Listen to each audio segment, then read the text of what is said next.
Hello friends, তো আজকে আবারও একটা নতুন ব্লগ নিয়ে চলে আসলাম। তো আজকে ব্লগটা হচ্ছে মেয়ে নাচে ক্লাসে গিয়ে কী করে সেটাই আজকে তোমাদের কাছে শেয়ার করলাম।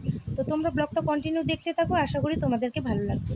তো বাচ্চাদেরকে নাচ করানোর আগে এই এক্সারসাইজগুলো করায় একদিক দিয়ে আবার ঠিকই আছে, কারণ এক্সারসাইজ করানোরও দরকার।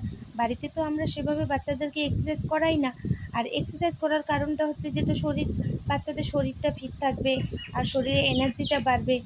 দেখো, অনেকেই আছে কিন্তু আবার ওয়েস্টার্ন নাচকে পছন্দ করে না, ওয়েস্টার্ন নাচকে খারাপ চোখে দেখে।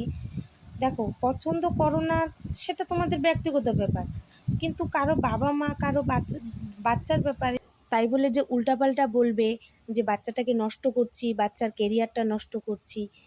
দেখো, কারো বাবা মা চাইবে না যে নিজের সন্তানের কেরিয়ারটা নষ্ট করতে। তো তোমরা এভাবে বলতে থাকো, আমরাও এভাবে এগোতে থাকি, তাই না?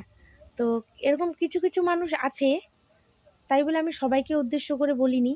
এরকম আছে, অনেকে আছে যে পিছনে অনেক রকমের অনেক মন্তব্য করে, খারাপ মন্তব্য করে। তো আমি তাদেরকেই উদ্দেশ্য করে বললাম। তো আজকের ব্লগটা এখান থেকেই।